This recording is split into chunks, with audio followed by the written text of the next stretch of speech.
Listo, vale, empecemos.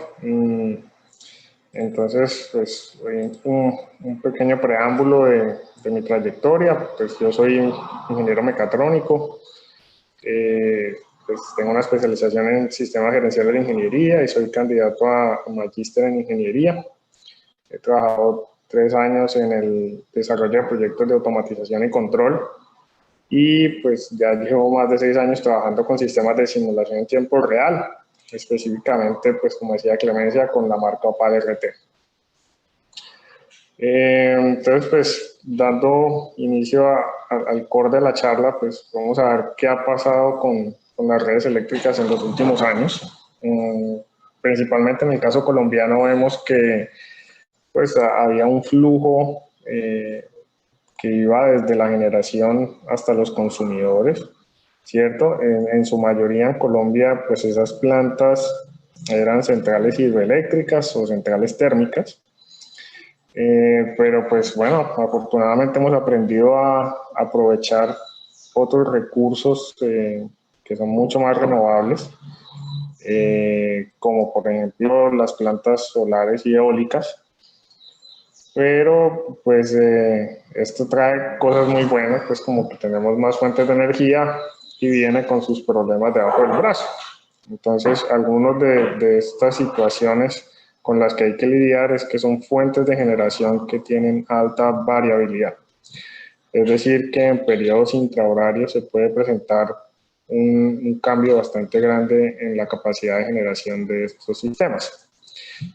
Para ser más específico, y miremos esta gráfica, pues esta es una curva de un generador solar en donde, a pesar de que están las horas productivas, vemos que lo que está dentro del recuadro presenta una caída de la potencia que es capaz de generar y es completamente impredecible, ¿no? Puede ser por causa de la nube, pasó algo, ensució el generador fotovoltaico.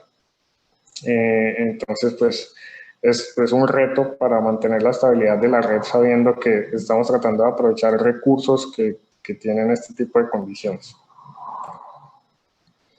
¿Cómo podemos, digamos, mitigar esos efectos? Bueno, hay varias maneras. Una es con la implementación de sistemas de almacenamiento basado en baterías, ¿cierto? Que van a permitir que la planta solar cargue el BESS y que a su vez el BESS sea quien se encargue de distribuir la potencia, ya que es un poco más estable, ¿cierto?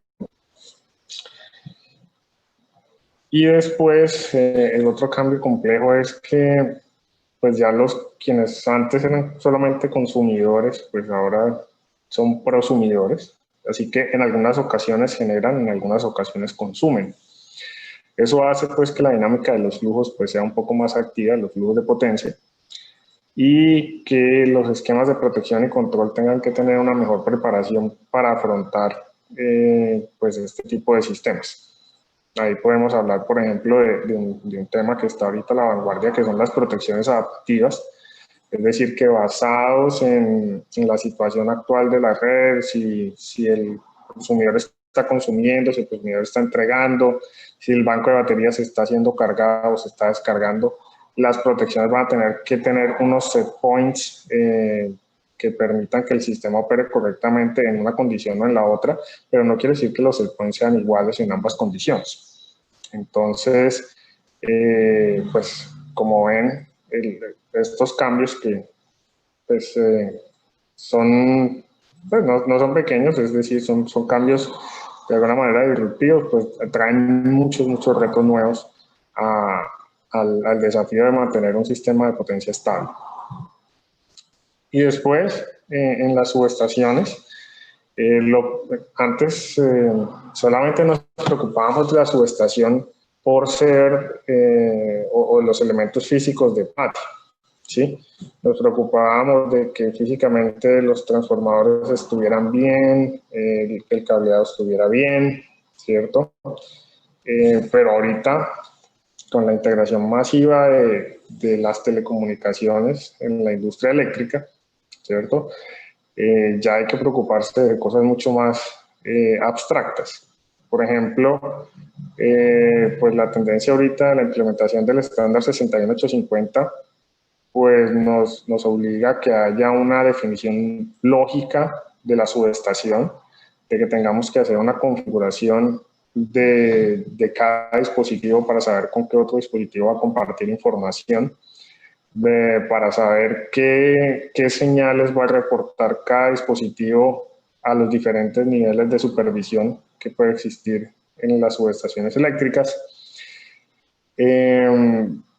Y eso pues también trae unos retos muy interesantes, ¿cierto? Entre esos retos, bueno, voy a explicarlos ahorita en un par de diapositivas. Para ser más preciso de cómo cambiaron las cosas, pues antes simplemente de campo traíamos todas las señales cableadas. Si había que medir un equipo, pues cada equipo tenía que tener su transformador de tensión y de corriente, y si queríamos repartir esas señales, pues simplemente era como replicar el cableado y llevarlo hasta otro punto.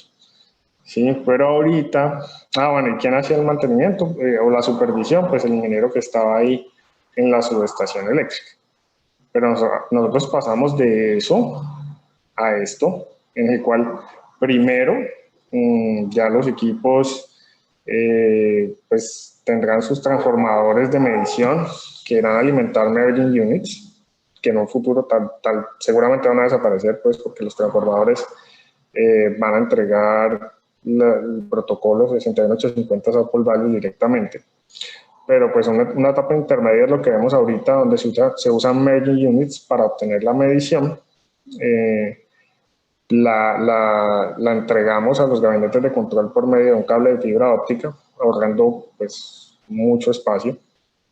Después, la supervisión ya pues, se basa en un sistema SCADA, tanto a nivel local como a nivel remoto, es decir, tenemos ahí un sistema de supervisión en la subestación que le permite a un ingeniero que va una vez cada tantos días a revisar que todo esté bien, y después pues le permite a un centro de control regional, nacional, verificar cómo se están comportando todas las subestaciones de las que sea dueño ese operador de red.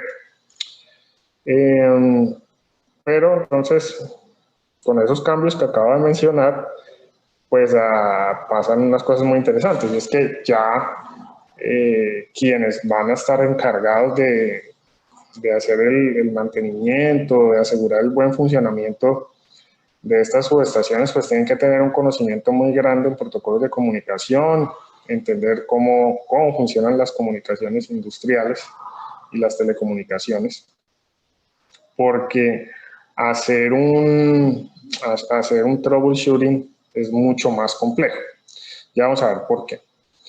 Entonces, precisamente, pues si en algún momento alguien no está entrenado en estos conceptos que acabo de mencionar y le piden hacer un chequeo de por qué una señal no llega, ¿cierto? Tal como muestra ahí la imagen, lo que va a pasar es que la persona va a quedar con la cara que tiene este pobre hombre acá, porque no va a saber si el error viene de un switch, de un puerto de un switch, de un IDD, de la interfaz física del IDD, del puerto de comunicaciones, si tiene mal un cableado, ¿cierto?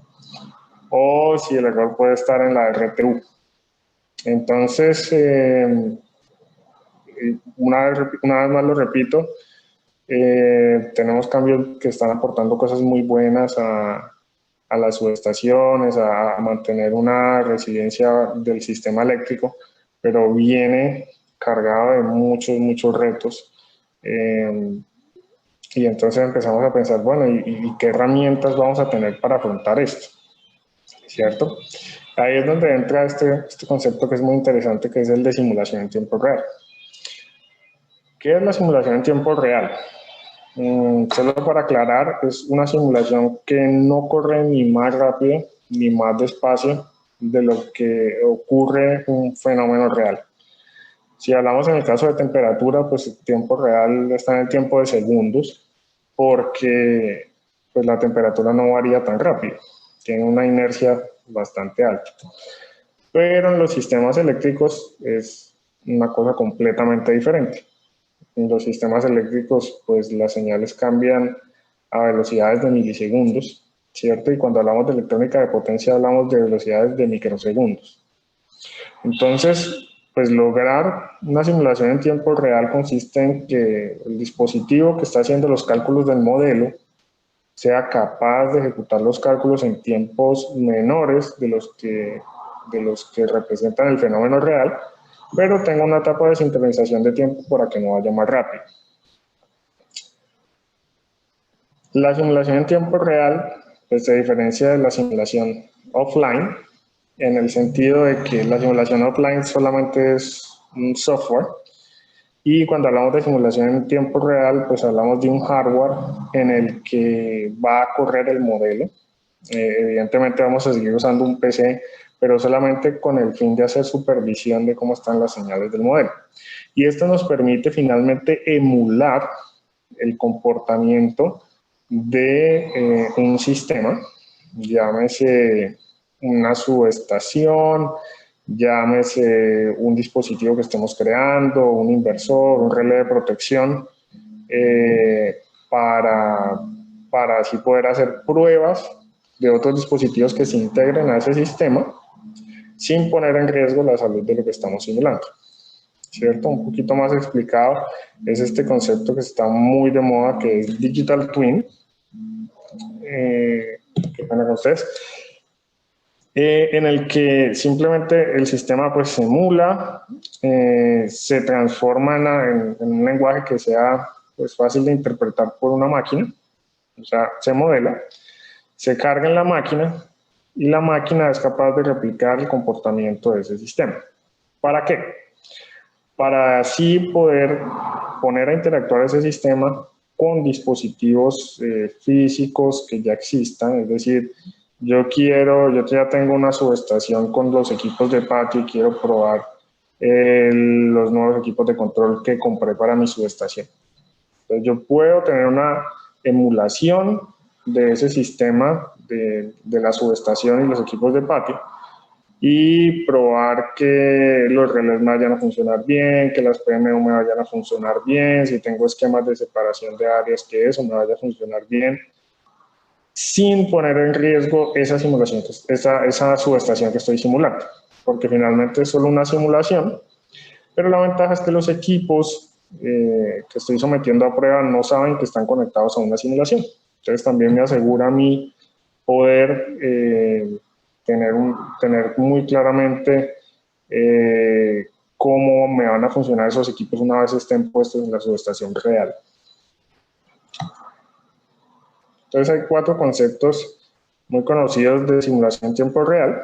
Hay uno que se llama Modeling the Loop, donde pues lo que hacemos es que pues, metemos dentro de la plataforma de simulación en tiempo real tanto una planta como un dispositivo que estemos creando, lo cual es bastante útil en el caso de hacer algunos análisis previos. Nos ayuda a tener una simulación que corra pues acorde.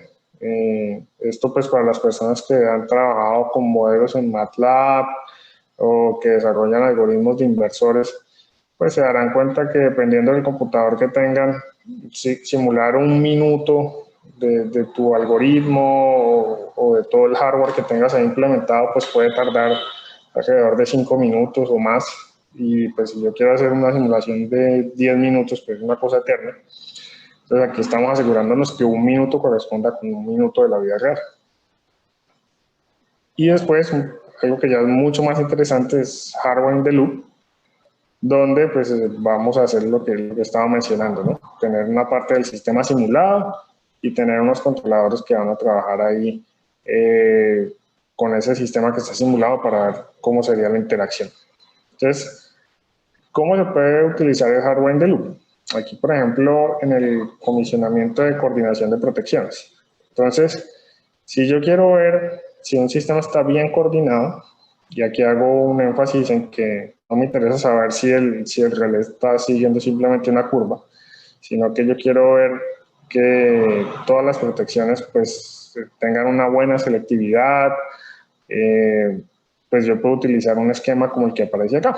en el que yo simulo un ramal de una subestación, genero fallas en algún punto de ese ramal y miro cómo van a operar los relés que están ahí configurados. Cuando yo voy a hacer esa prueba, entonces, pues yo lo que voy a ver es que al activar la falla en el software, pues voy a ver cómo el voltaje pues incrementa, la corriente incrementa, el voltaje llega a cero, ¿sí? Y voy a ser capaz de replicar esas señales por medio de la plataforma de simulación en tiempo real e inyectarlas a los relés de protección, de tal forma que ellos van a tener una lectura y, como mencioné antes, pues no van a saber que están conectados a una simulación. ¿Qué me va a producir esto? Me va a producir el disparo de las diferentes protecciones. En este ejemplo específico, lo que se hizo es que tanto el relé principal como el primer respaldo no tenían control sobre el interruptor. Por eso, a pesar de que en el resultado de la prueba se ve que disparan, ¿cierto?, los primeros dos relés, la falla persiste y solamente pues la falla queda despejada cuando actúa el segundo respaldo, que sí tenía un control sobre el interruptor. En este tipo de análisis, pues yo voy a poder ver la diferencia de tiempos entre cada operación, ¿cierto? Y voy a ver pues cómo me va a afectar eso al sistema que está simulado. Otra cosa interesante es que, tal como lo mencioné, pues los esquemas de protección están siendo modernizados. Entonces, con las herramientas de simulación de Opal, yo puedo hacer ese mismo tipo de pruebas que mencioné anteriormente, pero con equipos que tengan pues ya sample values y mensajería GUS, tanto para leer como para ejecutar los disparos. Entonces sería como un hardware in the loop basado en esquemas de comunicación. Y entonces, pues como la parte de subestaciones digitales está siendo tan importante en estos últimos días, pues con estas herramientas se pueden hacer también las pruebas ping-pong, que no son más que las pruebas de latencia, de cuánto toma un mensaje en llegar desde que se generó por un dispositivo hasta que el otro dispositivo lo procesó, ¿cierto? Y tiene unos tiempos dependiendo del tipo de prioridad del mensaje según la norma. Entonces aquí es muy fácil pues enviar un mensaje hasta otro dispositivo y pues que el otro dispositivo avise cuando le llegó el mensaje y medir el tiempo que hay entre las dos. Ahora, lo interesante es que la norma pide que esta prueba se repita muchas veces y luego que se saque pues un análisis estadístico de cuánto es que se está demorando, tal vez con una distribución normal, y calcular la medida de la desviación estándar.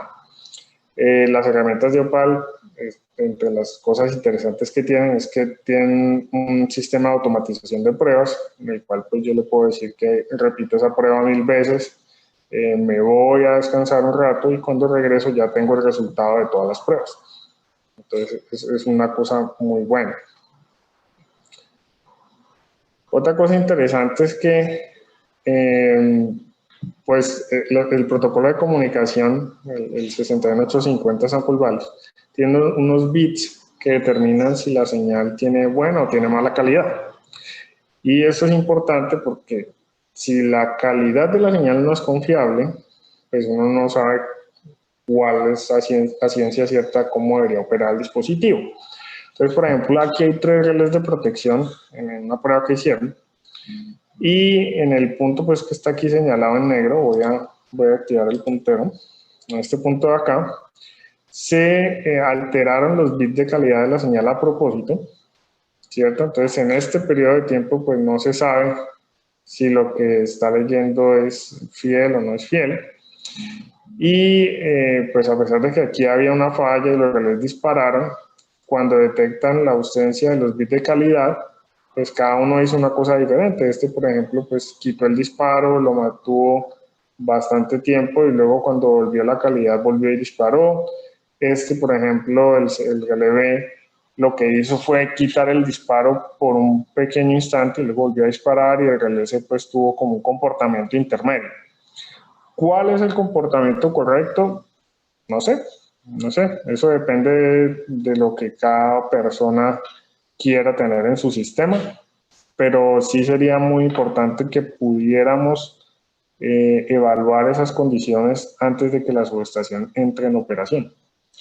Y pues este sistema permite hacer esas pruebas sin poner en riesgo los activos de la subestación.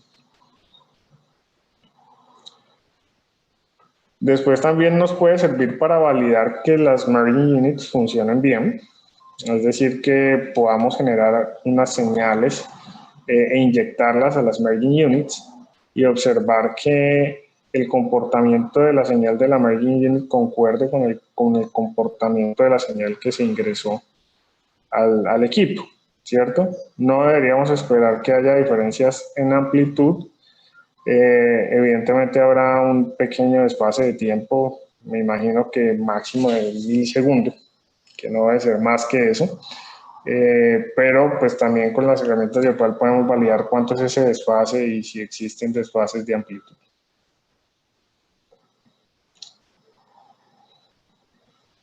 Otra aplicación interesante son los esquemas de protección de área amplia. Recordemos que estos esquemas de protección lo que dicen es que no voy a esperar a que mi sistema presente un síntoma para deslastrar una carga, para segmentar el sistema pues en dos, ¿cierto? Por lejanos que estén, sino que lo voy a hacer de una manera preventiva, ¿cierto? Esto ocurre y es algo que hace nuestro operador XM, ¿cierto? En donde pues tienen una simulación de todo el sistema de transmisión nacional. La simulación es de tipo RMS, es decir que pues lo que se obtiene, de hecho es de tipo fasorial, donde se obtienen magnitudes y ángulos en cada punto del sistema. Y eso permite alimentar el sistema OnePack, que es el sistema OnePack es un sistema de monitoreo y protección y control de área amplia, en el cual, pues, por ejemplo, si se detecta que hay una diferencia de ángulo considerable entre La Guajira y, no sé, Nariño, pues deciden separar la costa del centro del país o algo, pues, algún otro esquema específico. Pero lo que hacen es, por medio del simulador, generar, pues, situaciones que no son ideales para ver que el sistema OnePack tome decisiones correctas. El sistema OnePack lo que hace es enviar comandos a equipos que estarían en campo y esos equipos que estarían en campo terminarían por reflejar sus disparos otra vez al sistema simulado. Eso me va a permitir a mí ver que si la separación o la segmentación de áreas que estoy aplicando en este esquema, pues me permite asegurar la estabilidad del sistema o si por el contrario pues me genera un problema peor. Pero todo eso lo estoy haciendo en un sistema que está completamente virtualizado y no estoy pues dejando a nadie sin energía, por decirlo de alguna manera.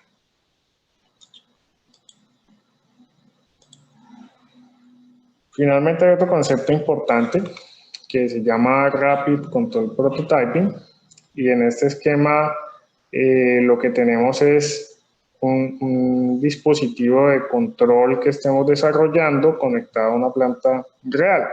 ¿Listo?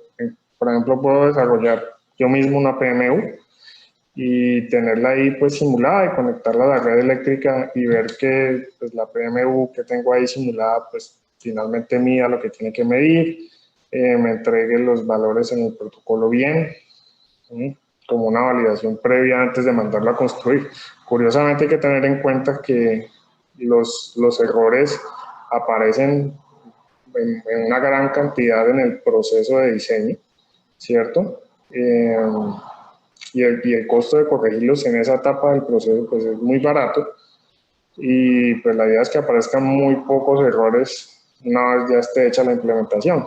Pero hay que tener en cuenta que una vez la implementación ya esté realizada, son bastante costosos porque pues, perdí plata de fabricación y demás. Entonces, entre más errores pueda mitigar en la etapa de diseño, mucho mejor. Entonces, un ejemplo de Rapid Control Prototyping sería este que hizo uno de nuestros clientes en Ecuador, en el que lo que hicieron fue sintonizar el PSS, el Power System Stabilizer, de su nodo central Coca-Cola Sinclair, de su generador principal. Entonces, pues lo que hicieron fue modelar el generador en la plataforma de simulación en tiempo real, ajustar los parámetros de control en la simulación y después cargar los parámetros, los nuevos parámetros que encontraron en el generador que ya estaba en campo.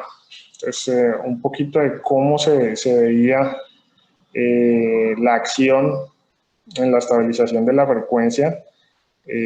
Lo vemos acá, ante una alteración, pues vemos que el sistema oscilaba de una forma subamortiguada y tardaba bastante en llegar al punto de referencia, ¿cierto? Eso era antes de hacer la sintonización del PSS.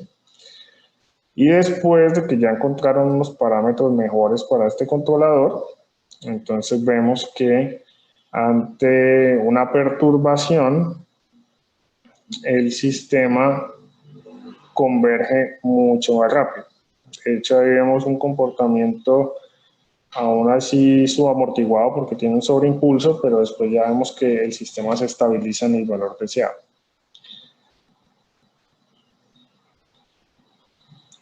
Finalmente, en la parte de microredes, pues podemos usar un esquema que se llama Power Hardware in the Loop, en el cual utilizamos un amplificador de alta potencia, ¿cierto? Para conectar lo que tenga yo simulado a equipos pues, que ya tengan gran envergadura, a motores de alta potencia o alimentar unas cargas reales con lo que está generando la simulación. Por ejemplo, en el Instituto de Investigación de Energía Solar en Chile, vemos que tienen un esquema muy interesante. Pues es parecido a lo que está acá, y que está acá es un poquito más complejo, pero el sistema está constituido pues, de una plataforma de simulación en tiempo real, donde pues, se simula todo lo que tiene que ver con generación, con líneas de transmisión, con equipos de patio, ¿cierto? Algunos puntos pues, son, digamos, llevados al mundo real a través de un amplificador de potencia. Y por otro lado, pues tienen unos equipos para simular plantas fotovoltaicas. Básicamente son unas fuentes DC a las que se les puede cargar un perfil solar por medio de software. Cuando ese perfil se carga, pues ellas empiezan a generar de acuerdo al perfil que les fue cargado. Y en esta ocasión, el simulador en tiempo real es capaz de hacer todo el control de los inversores de un convertidor electrónico modular. Es decir, aquí se pueden poner tarjeticas de tipo puente H, medio puente H, ponerlas en cascada para hacer convertidores multinivel y hacer los algoritmos de control de estos dispositivos en la plataforma de simulación en tiempo real. Entonces, mientras por un lado pues se está haciendo el control del inversor por acá, el punto de conexión pues con una posible planta solar fotovoltaica pues estaría aquí, y eso me daría pues un acercamiento bastante real a lo que yo podría ver cuando construya mi planta de generación fotovoltaica.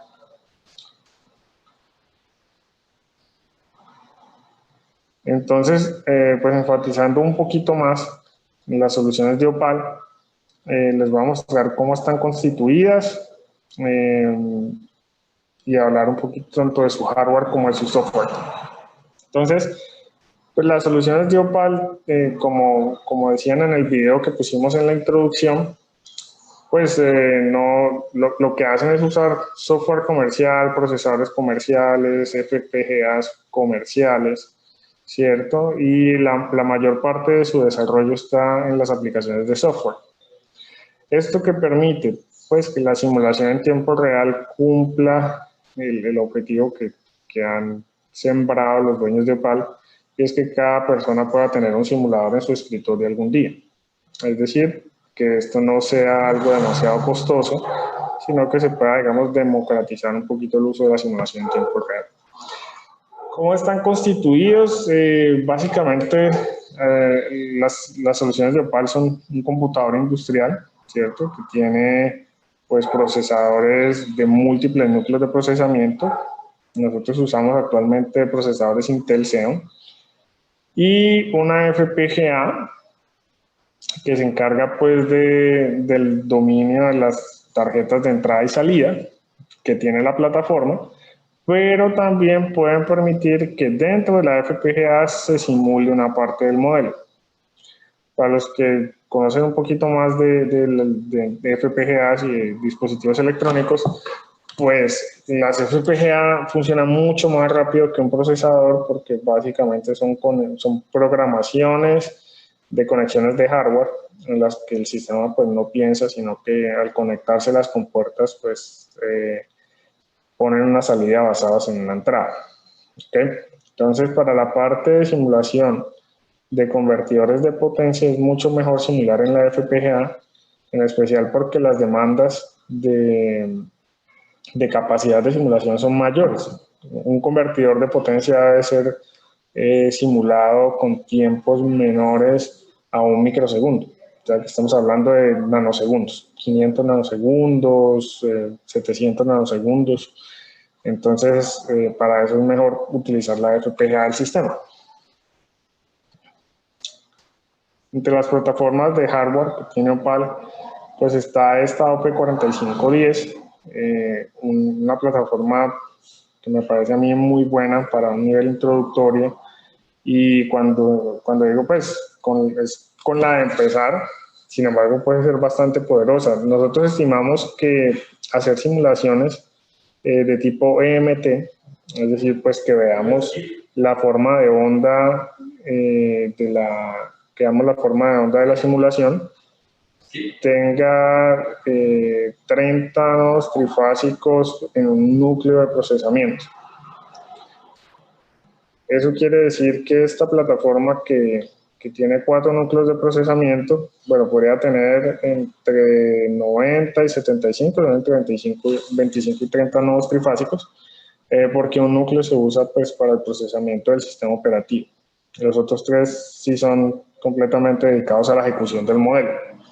Y entre las cosas que se pueden hacer acá es emulación de convertidores electrónicos de potencia, porque la FPGA de esta plataforma pues es suficientemente buena para emular convertidores electrónicos a la vez que está pendiente de las entradas y salidas. Obviamente pues ahí también viene incluido estrategias de control, integración de renovables, comisionamiento de subestaciones digitales, porque bueno, esta plataforma pues también permite comunicarse con protocolo IS61850 Sample Values y GUS, y estudios de microredes que tengo una slide pues muy interesante más adelante. Después hay otra plataforma que es un poco más robusta. Curiosamente pues aquí es configurable en la cantidad de núcleos que puede tener la plataforma, pues puede llegar hasta 32. Entonces ya cuando hablamos de 32 núcleos pues ya estamos hablando de sistemas de, no sé, de 600 o más nodos trifásicos. Que son sistemas pues bastante grandes. Sería como simular todo Colombia en simulación EMT. Y entre las ventajas que tiene es que tiene más puertos de comunicación. Esta plataforma tiene 6 puertos de comunicación, lo cual me permite hacer análisis o pruebas en las que se involucren dispositivos que hablen diferentes protocolos, como PMUs, como pues, relés con sample values, mensajería GUS, o a su vez que la simulación me permita controlar otros dispositivos que hablen Modbus, 104 y demás. Y finalmente pues tenemos esta plataforma que es básicamente una combinación de las dos anteriores, y lo que me permite es simular tanto sistemas bastante grandes de potencia como sistemas de electrónica de potencia bastante complejos. Entre las soluciones de software, pues tenemos una amplia gama. Tenemos pues un software de simulación fasorial, tenemos 2 solvers de simulación EMT y tenemos un solver de simulación de electrónica de potencia que básicamente nos permiten cubrir casi que toda la gama de simulaciones que pueden ser interesantes en el sector eléctrico. Y lo mejor, y esto es una percepción propia, pero me parece que no hay ningún otro fabricante de sistemas de simulación en tiempo real en el mercado que puedan cumplir que con una misma plataforma se pueda cubrir todo el espectro de simulaciones como lo mostré anteriormente. ¿Listo? Es decir, que con cualquiera de las plataformas de simulación de Opal RT, yo puedo simular RMS, puedo simular EMT, o puedo simular electrónica de potencia, o puedo simular, por ejemplo, una parte en simulación EMT en el procesador y otra parte de electrónica de potencia al mismo tiempo en la FPGA del sistema. Entonces eso me permite simular, por ejemplo, microredes en las que tengo una parte de transmisión y distribución, pero quiera simular el detalle de cómo me va a trabajar un transformador electrónico o cómo me va a trabajar un back-to-back puesto en la red.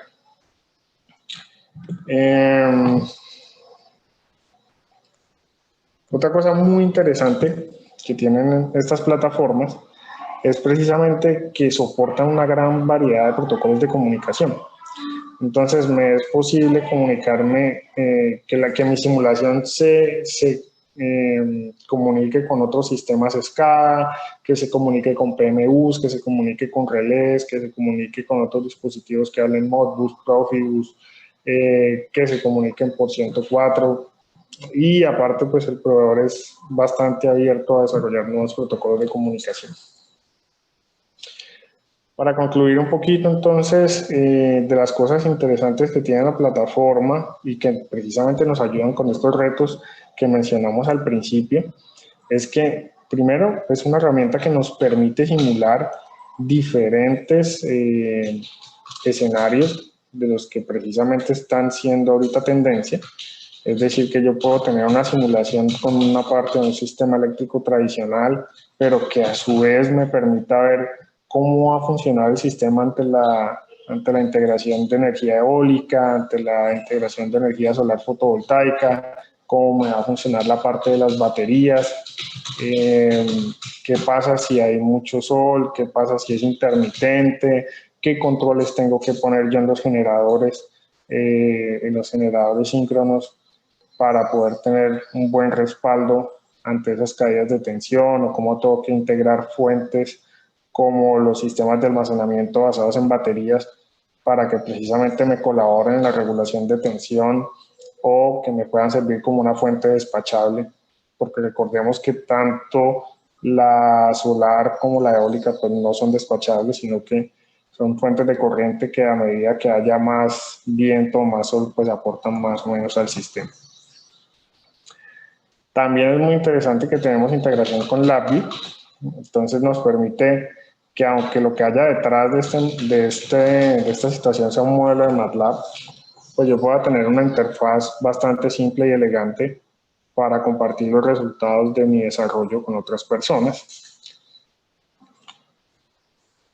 Y finalmente, tenemos pues, les había hablado que una parte se puede simular en la FPGA de los sistemas, y pues de lo de rescatar de este solver es que cuando yo utilizo la FPGA del sistema para cargar alguna parte del modelo, no tengo que hacer código, es decir, que yo puedo tener un esquemático del modelo y pues él se va a encargar automáticamente de generarme el código VHDL, lo cual pues puede permitir que yo me concentre simplemente en el desarrollo de las características que quiero ponerle a mi inversor, en vez de primero tener que centrarme en saber hacer código de manera óptima, ¿cierto?